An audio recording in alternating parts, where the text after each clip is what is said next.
Minha meia-irmã fez algo absolutamente imperdoável. Ela me colocou na lista negra do funeral do meu próprio pai, e eu não tenho palavras para dizer a ela. Mas só tenho uma coisa a dizer para mim mesma: vingança.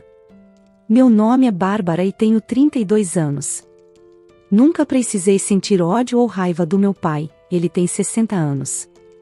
Mesmo com tudo que aconteceu, não consegui sentir essas coisas, porque sei que a mamãe não iria querer isso. Se ela estivesse aqui, ela seria aquela alma gentil que sempre foi. Às vezes me pergunto como ela conseguiu ser assim, tão boa com todos, mesmo nas situações mais difíceis. Oro frequentemente para ter a mesma força de espírito que ela tinha, porque sua luz brilhava de forma única ao redor de todos que a conheciam. Mas agora ela se foi. E mesmo depois de tantos anos, não posso dizer que superei completamente a ausência dela. A saudade ainda dói, como se o tempo não tivesse aliviado o peso dessa perda. O que me machuca ainda mais é que, para o meu pai, a morte dela parece não ter significado nada. Apenas alguns meses após sua partida, 5 ou 6 no máximo, ele já estava com outra mulher. Minha raiva veio principalmente disso, do fato de ele nem ter esperado, de não ter dado tempo para honrar a memória dela antes de substituí-la. Naquela época, eu tinha 24 anos, tinha acabado de me formar na faculdade e estava em um emprego de meio período. Estava tentando encontrar meu caminho no mundo, mas tudo parecia errado. Minha mãe, a pessoa que sempre foi meu porto seguro, já não estava mais aqui, e o meu pai, ele simplesmente seguiu em frente como se nada tivesse acontecido. Decidi sair de casa e me mudar para o meu próprio lugar, porque não suportava mais ver uma estranha substituindo minha mãe e os filhos dela vivendo na casa onde cresci com a minha mãe. Na época, meu trabalho de meio período não era suficiente para alugar uma casa sozinha, então me mudei com a minha melhor amiga, Thaís. Meu irmão mais novo, que tinha 20 anos, ainda morava com o nosso pai e estava na faculdade. Ele sempre quis sair de casa depois de se formar, mas acabou se mudando para o meu apartamento antes mesmo de terminar a faculdade, assim que consegui meu próprio lugar. Meu pai não ficou feliz com essas mudanças repentinas, mas também não nos deu tempo para processar as mudanças que ele trouxe para nossas vidas ao se casar novamente quase imediatamente após a morte da minha mãe. Até hoje, não entendo completamente por que ele fez isso. Ele parecia amar muito a minha mãe, era tão claro. Eu admirava tanto o amor que eles tinham quando era mais jovem, e sempre desejei ter algo parecido quando crescesse. Desde então, segui com a minha vida, mas a relação com meu pai nunca mais foi a mesma. Tive 3 namorados, e nenhum deles chegou a conhecer meu pai. Na verdade, 2 deles até pensaram que ele já havia morrido, ou que não nos falávamos, já que eu nunca mencionava ele em nossas conversas. A verdade é que não havia malícia ou algo do tipo entre mim e meu pai. Nós simplesmente não éramos tão próximos quanto antes. Conversávamos no meu aniversário, e ele sempre me ligava para me desejar um bom dia, mas era só isso. Quando terminei meu mestrado, por exemplo, nem contei a ele. Ele sequer sabia que eu tinha decidido seguir esse caminho. Mesmo que não tivéssemos um relacionamento típico de pai e filha, eu ainda o respeitava muito, e mantínhamos contato durante eventos importantes. Era isso. No entanto, a filha da minha madrasta, vou chamá-la de meia-irmã para ficar mais fácil contar a história. Ela às vezes me irritava profundamente quando eu ligava para ele. O telefone da casa ficava no escritório dele, e ela sempre atendia, dizendo que ele não estava, quando na verdade ele estava sim. No começo, eu não ligava muito para isso.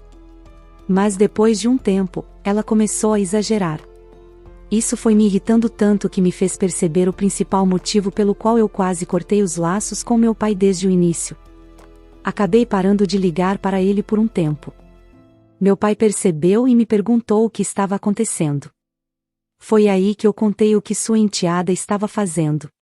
Descobri que ele sempre estava em casa nos momentos em que eu tentava falar com ele. Depois disso, ele proibiu ela de atender o telefone. Ela, claro, ficou furiosa. Alguns dias depois, recebi uma ligação inesperada de um número desconhecido. Assim que ouvi a voz, soube instantaneamente que era ela. Ela ligou apenas para causar problemas, então eu simplesmente desliguei antes mesmo que ela pudesse começar com o drama. Pelo jeito, ela não gostou nada do fato de eu ter desligado na cara dela, mas, honestamente, não havia nada que ela pudesse fazer a respeito, já que eu não tinha nenhum vínculo com ela. Eu só ligava para casa para saber como estava meu pai. Não é como se eu quisesse criar inimizades com a minha meia-irmã ou que realmente a odiasse de verdade. O problema era ela e sua atitude de superioridade. Eu tinha certeza absoluta de que meu pai também se incomodava com o comportamento dela, já que ele não estava acostumado com isso. Minha mãe era uma mulher rigorosa, mas muito amorosa, e nos ensinou tudo o que precisávamos saber em casa. Graças a ela, eu e meu irmão crescemos com uma boa educação e estrutura. Eu não era uma adolescente rebelde, e talvez por isso eu fosse a filha favorita do meu pai. Quando lembro dos bons momentos da minha infância, às vezes penso que teria sido melhor se meu pai nunca tivesse se casado de novo. Assim, ainda seríamos próximos como antes. Mas sei que esse pensamento é egoísta, porque todos merecem felicidade e amor, certo? Eu não poderia tirar isso dele por causa do meu próprio egoísmo. Apesar disso, minha madrasta nunca fez muito esforço para nos aceitar. Nos primeiros dias com ela, era como se eu e meu irmão nem existíssemos. Ela só falava com os próprios filhos. Lembro de como me senti excluída logo de cara, assim que conheci minha madrasta. Fiquei especialmente preocupada com o meu irmão mais novo, que estava passando por isso junto comigo. De qualquer forma, preciso parar de culpar alguém por essa antipatia que tenho pela nova família. Há pouco tempo eu e meu pai começamos a nos reaproximar. Nós não estamos mais tão distantes como costumávamos ser. Estamos, aos poucos, nos reaproximando, e agora eu ligo para ele em outras ocasiões, não apenas nos meus aniversários. Não foi uma mudança drástica em comparação a como éramos antes, mas é um progresso, e isso já me deixava feliz. Esse processo de reconciliação foi lento, mas valeu a pena. Aos poucos, comecei a me abrir mais para ele, e meu irmão mais novo também acabou se reaproximando. Antes disso, eles mal se falavam, mas agora as coisas estão bem entre eles, em parte por minha causa. Na verdade, foi meu irmão que me pediu para falar com o nosso pai um dia, enquanto estávamos no telefone. Então, aquela nossa família disfuncional de antes já não parece tão desestruturada. Porém, minha meia-irmã não ficou nada satisfeita com essa reaproximação. Ela sempre tenta encontrar maneiras de me provocar, jogando na minha cara o dinheiro que ela e meu pai têm. Sinceramente, eu nem estou passando por dificuldades financeiras. É claro que não estou no mesmo nível econômico do meu pai, mas, com muito trabalho duro, estou construindo o meu próprio caminho. Só preciso de tempo. Ela definitivamente não ficou nada feliz quando percebeu que eu estava, aos poucos, reconstruindo minha relação com o nosso pai. Os irmãos dela também não gostaram nem um pouco, porque acreditavam que, mais cedo ou mais tarde, meu pai voltaria a me enviar dinheiro, em vez de gastar tudo com eles. Sim, meu pai teria mimado uma mulher de 30 anos como se ela ainda tivesse 18, se eu deixasse. Mas eu recusei o dinheiro dele por um bom tempo, há muitos anos, e agora que estamos nos dando melhor, é natural que eles tenham medo de perder essa ajuda financeira. Só que o meu pai não é assim. Ele manteria o mesmo carinho por eles, mesmo que me ajudasse. Se eles tivessem um pouco de bom senso, saberiam que o amor de alguém não precisa diminuir para que outra pessoa receba atenção. Mas, considerando a mentalidade dessas pessoas, que eu chamo de minha família adotiva, não me surpreendo. De qualquer forma, seus planos obviamente não deram certo, porque meu pai e eu mantemos contato constante. Eu realmente não entendo por que eles estão tão obcecados com o dinheiro do meu pai. Se saíssem e arranjassem um trabalho, não seria tão difícil, especialmente com as conexões que meu pai tem em muitos lugares. Mas, ao invés disso, eles preferem sentar e esperar que ele continue os mimando com o dinheiro que ganhou com tanto esforço. Não deveria me incomodar tanto, mas me incomoda. Fico imaginando por que ele faz isso. Afinal, são todos adultos, capazes de trabalhar e viver suas próprias vidas, e não deveriam depender do dinheiro do padrasto. E então, acabei descobrindo algo devastador. Na verdade, eu já sentia que algo estava errado há algum tempo, especialmente depois que meu pai e eu começamos a nos reaproximar. Passamos a conversar mais pelo telefone, e até nos encontramos durante as férias, algo que não fazíamos há anos. Antes, eu e meu irmão costumávamos passar as férias nas coberturas que ele tinha, mais perto de onde moro, já que vivo a dias de distância de onde ele, minha madrasta e os filhos dela moram.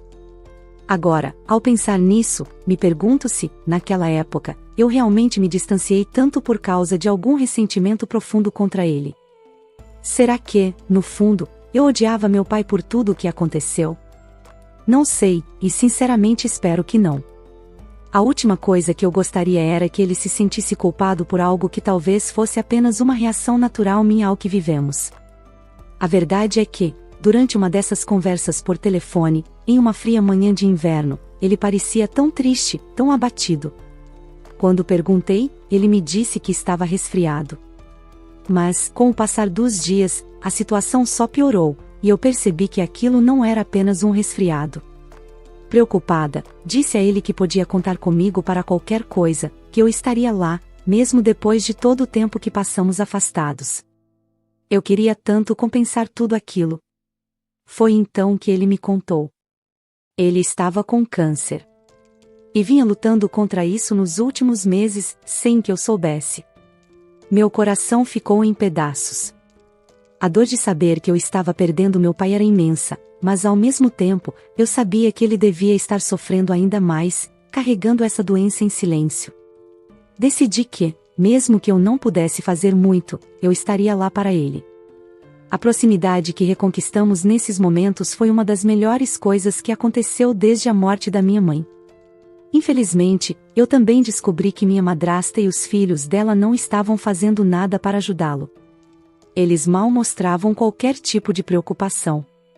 Então, meu pai tomou uma decisão difícil, contratou um enfermeiro particular e decidiu passar o restante dos seus dias longe daquela casa. Fiquei cheia de raiva. Como eles podiam ser tão insensíveis? Mas, sinceramente, eu já esperava isso dessas pessoas. Ofereci-me para ir até onde ele estava e ficar ao lado dele, cuidar dele nos seus últimos momentos. Mas ele recusou, dizendo que estava feliz só por manter contato comigo, que isso já era o suficiente para ele. Mais tarde, ele me contou que sua família finalmente foi até ele, pedindo que voltasse para casa, tentando, quem sabe, fazer o que era certo no final. Mas eu suspeitava que eles só estavam interessados porque perceberam que, se ele morresse, teriam uma boa chance de ficar com uma grande parte da herança. Afinal, durante a vida dele, pareciam se importar tanto, mas de uma forma sempre superficial. Eu pensei em aconselhá-lo a recusar a oferta deles e ficar onde estava, longe daquela casa. Mas, em momentos assim, talvez fosse melhor estar perto das pessoas que ele acreditava amar. No fundo, eu sentia que a pessoa de quem ele mais precisava era eu, mas quem sou eu para julgar? Eu só queria o melhor para ele. Queria que ele fosse feliz e sentisse gratidão nos últimos momentos de sua vida. Não demorou muito para eu receber uma notícia devastadora: meu pai havia falecido. Ele morreu cedo, na casa da família. Fiquei com sentimentos confusos. Senti uma tristeza muito mais profunda do que imaginava que sentiria. E agora? O que eu faria? Naquele momento, percebi que não tinha mais ninguém que representasse a presença de um pai e uma mãe em minha vida. Minha madrasta, a quem eu nunca aceitei como tal, definitivamente não contava. Eu só esperava que os últimos momentos dele não tivessem sido difíceis. Esperava que ele tivesse partido sabendo que era genuinamente amado por mim e pelo meu irmão. Sempre desconfiei da minha madrasta e dos filhos dela, que pareciam estar ao lado dele apenas por interesse no dinheiro. Acho que nunca terei a oportunidade de perguntar o que realmente passava na cabeça dele quando decidiu se casar novamente apenas 5 meses após a morte da minha mãe. Tive muitas chances de perguntar, mas nunca quis tocar nessa ferida. No fim, decidi não falar sobre isso. Acho que agora preciso aceitar as coisas que estavam fora do meu controle, especialmente as decisões que meu pai, já idoso, havia tomado.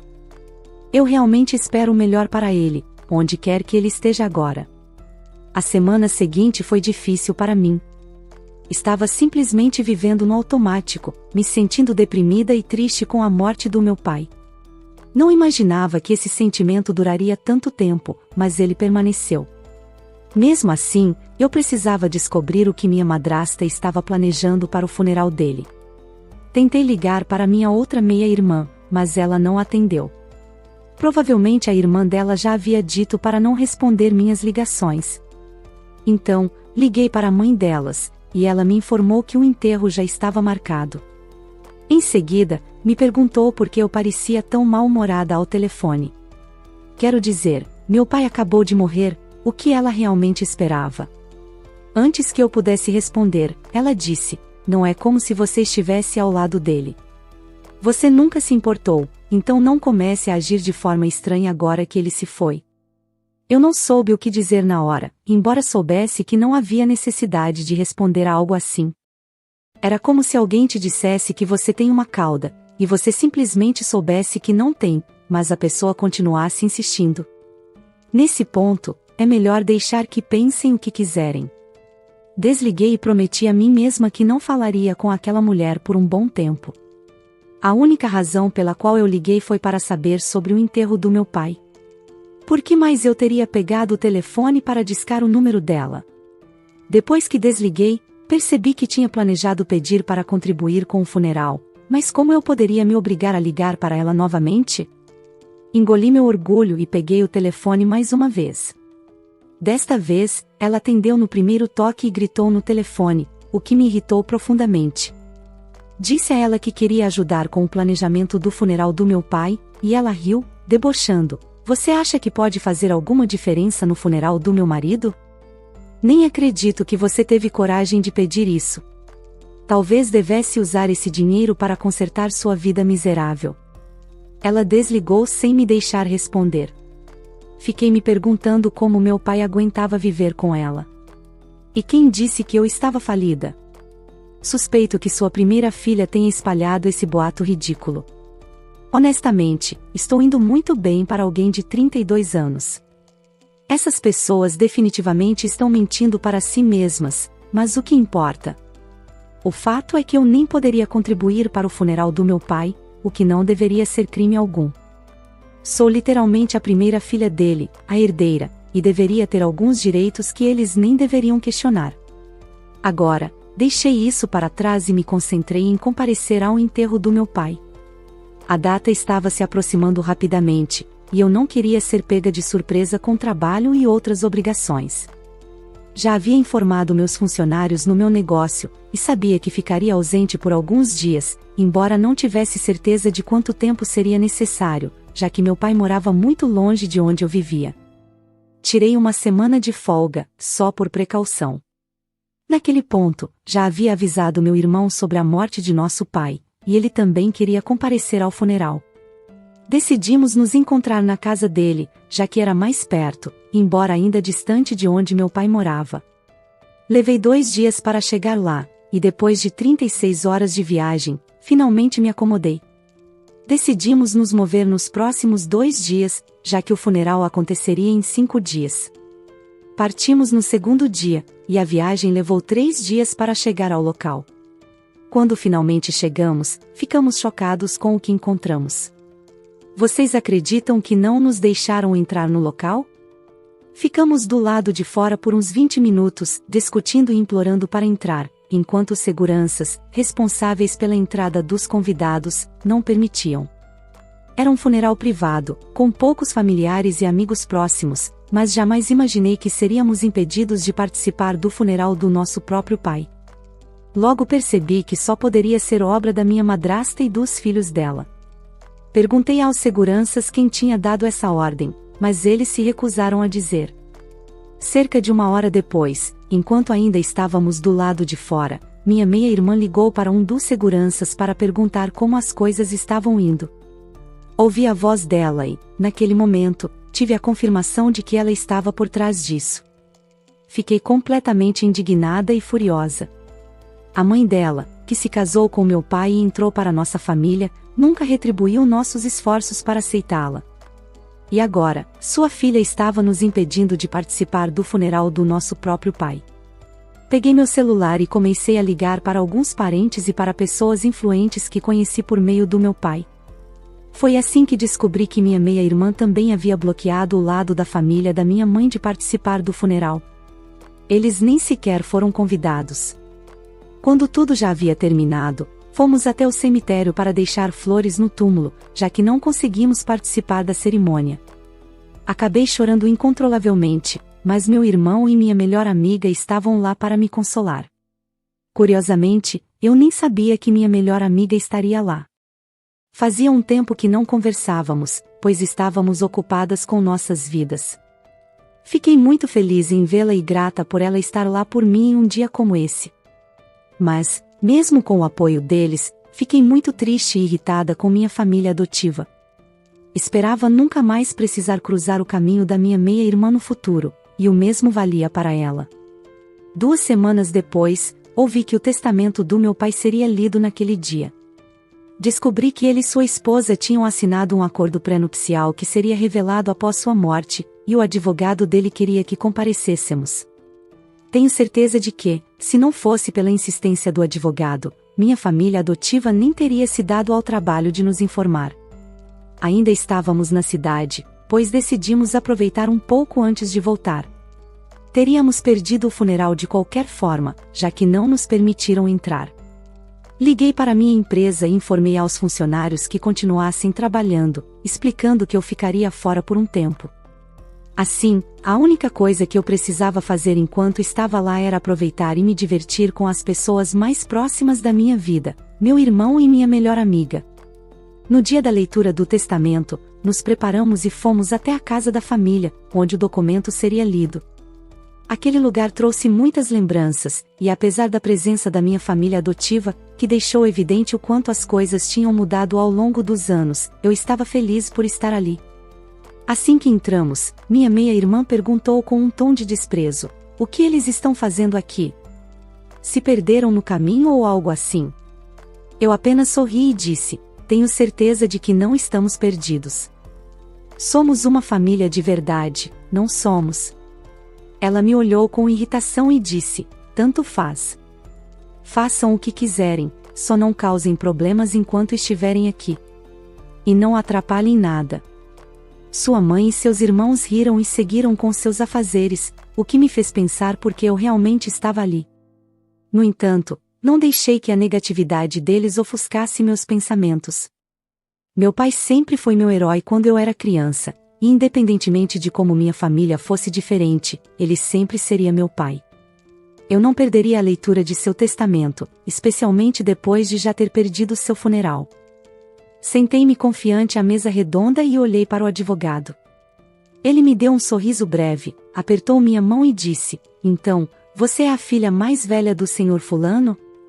Eu confirmei com um aceno, e ele me incentivou a continuar honrando o nome do meu pai. Não entendi completamente o que ele quis dizer, mas não dei muita importância na hora. Depois, ele cumprimentou minha família adotiva de forma quase igual, mas notei que foi um pouco mais caloroso comigo. Parecia que ele tinha noção dos planos egoístas da minha família adotiva, que estavam apenas interessados nos bens do meu pai, sem nunca terem oferecido nada em troca. Todos nos acomodamos, e um silêncio pesado tomou conta da sala. O advogado pigarreou e começou a ler o testamento. Quando terminou, a sala ficou em choque. Ninguém esperava aquilo. Eu fiquei com lágrimas nos olhos, tentando entender o que meu pai estava pensando. De acordo com o testamento, meu irmão e eu tínhamos o direito de controlar o fundo fiduciário, onde estavam alocados 80% dos ativos e investimentos do meu pai. Os 20% restantes foram divididos entre minha madrasta e minha melhor amiga. Quem poderia imaginar isso? Meu pai sempre foi imprevisível, e eu me perguntava o que se passava em sua mente quando ele redigiu aquele testamento. Não estava reclamando, mas a ideia de que esses 80% de todos esses bens valiosos poderiam acabar nas mãos da minha família adotiva me dava calafrios. Eles teriam desperdiçado o nome do meu pai e os anos de trabalho duro sem pensar 2 vezes. Minha melhor amiga e eu nos abraçamos fortemente e nos parabenizamos. Eu ainda não conseguia acreditar que meu pai havia confiado tanto em mim. Era simplesmente inacreditável. Minha madrasta, no entanto, levantou-se de repente da cadeira e começou a gritar: como ele pôde fazer isso comigo? Que traição!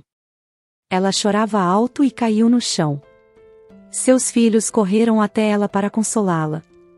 Minha meia-irmã, com quem sempre tive sérios problemas, me encarava fixamente. Por questão de privacidade vou chamá-la de Lena, um nome bonito demais para ela.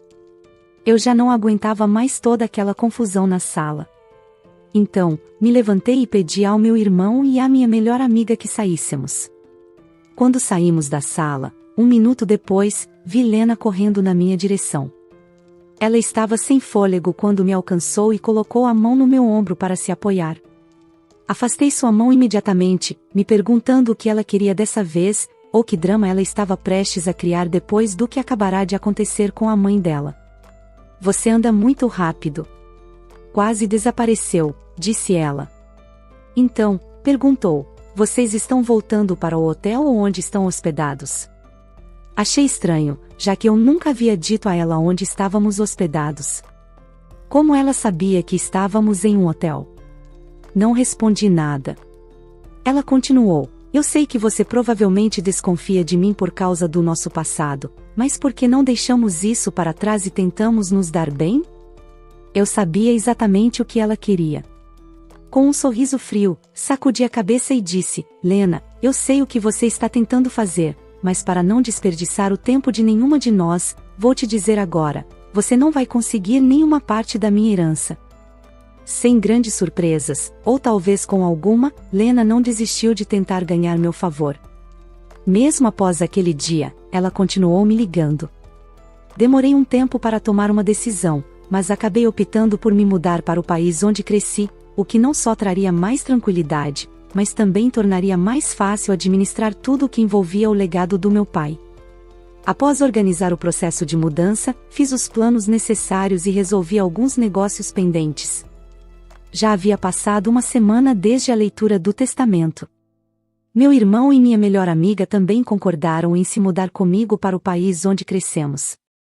Após alguma persuasão, eles aceitaram morar comigo na nossa casa de família. Pedi para que minha madrasta e seus filhos deixassem a casa, mas fui generosa o suficiente para oferecer a eles minha antiga casa no país onde eu residia antes. Minha madrasta, no entanto, ficou furiosa. Ela disse que jamais aceitaria aquilo e tentou me pressionar a entregar a casa do meu pai para ela. Eu não estava disposta a lidar com o drama dela, então ameacei envolver a polícia se ela ultrapassasse os limites. Diante dessa ameaça, ela recuou rapidamente. Ainda assim, Lena continuava tentando, buscando de alguma forma conseguir parte da herança. Ela agia de maneira super amigável, o que era cansativo. Em um momento, chegou até a me pedir desculpas, dizendo que tudo havia acontecido por causa do estresse dos preparativos para o casamento dela e que, por isso, tinha sido descuidada com nosso relacionamento. Ela afirmou que deveria ter valorizado mais nossa convivência. Mas, honestamente, que relacionamento? Nunca houve um relacionamento real. Lena era apenas a filha da minha madrasta, alguém que eu nunca aceitei de verdade. Não estava interessada nas desculpas dela, então continuei firme e não mudei minha decisão de não dividir a herança. Isso a deixou bastante irritada, porque, em um ato final de desespero, Lena invadiu a casa do meu pai. Eu ainda não tinha terminado de organizar tudo após a mudança, já que minha madrasta ainda estava transferindo a maior parte de suas coisas. Mesmo assim, Lena tentou fazer uma última jogada. Naquele dia, Lena invadiu o quarto que era do meu pai, mas que agora, tecnicamente, é meu. Ela roubou alguns itens e objetos de valor que ele guardava lá. Felizmente, antes disso, eu já tinha instalado câmeras de segurança em pontos estratégicos da casa, pois tinha a forte sensação de que algo assim poderia acontecer. Não a levei diretamente para a delegacia. Queria algo que tivesse um impacto mais duradouro. Então, postei o vídeo dela, capturado pelas câmeras de segurança, no grupo de amigos dela nas redes sociais. O impacto foi grande, e alguém do grupo acabou compartilhando o vídeo publicamente. Eu não esperava que o resultado fosse tão intenso, mas não me arrependo. Os amigos dela ficaram envergonhados com o que viram e se distanciaram dela para evitar serem associados a uma ladra. A mãe e o noivo de Lena também viram o vídeo, o que gerou consequências drásticas. Sua mãe, que sempre priorizou sua própria imagem, não estava disposta a deixar Lena arruinar tudo com suas atitudes irresponsáveis, então a deserdou assim que o vídeo veio à tona. Seu noivo, por outro lado, cancelou o casamento e cortou todos os laços com ela. Sinceramente, se você me perguntar, isso não foi nada comparado ao que ela me fez passar, me impedindo de participar do funeral do meu próprio pai. Não acho que algum dia serei capaz de perdoá-la por isso. Contudo, essa situação me deu uma sensação de paz, algo que eu estava buscando há muito tempo. Talvez seja uma forma de vingança, mas espero que Lena enfrente todas as consequências de suas ações. Novamente, não me arrependo nem um pouco. Agora, finalmente, posso dizer que sou verdadeiramente feliz. Livre de todo o peso e da toxicidade da minha família adotiva, sigo em frente, cercada apenas pelas pessoas que amo de verdade.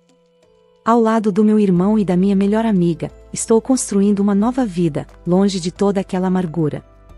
Não carrego mais rancor, apenas a certeza de que fiz o que era certo. Com o tempo, encontrei paz e liberdade, e agora tenho a chance de viver plenamente, em harmonia com quem realmente importa para mim. O que você achou da história de hoje? Não deixe de compartilhar sua opinião nos comentários. Obrigado por se juntar a nós hoje no Recanto das Histórias. Não se esqueça de curtir, se inscrever e clicar no sino de notificação para não perder nosso próximo vídeo. Um grande abraço e até amanhã.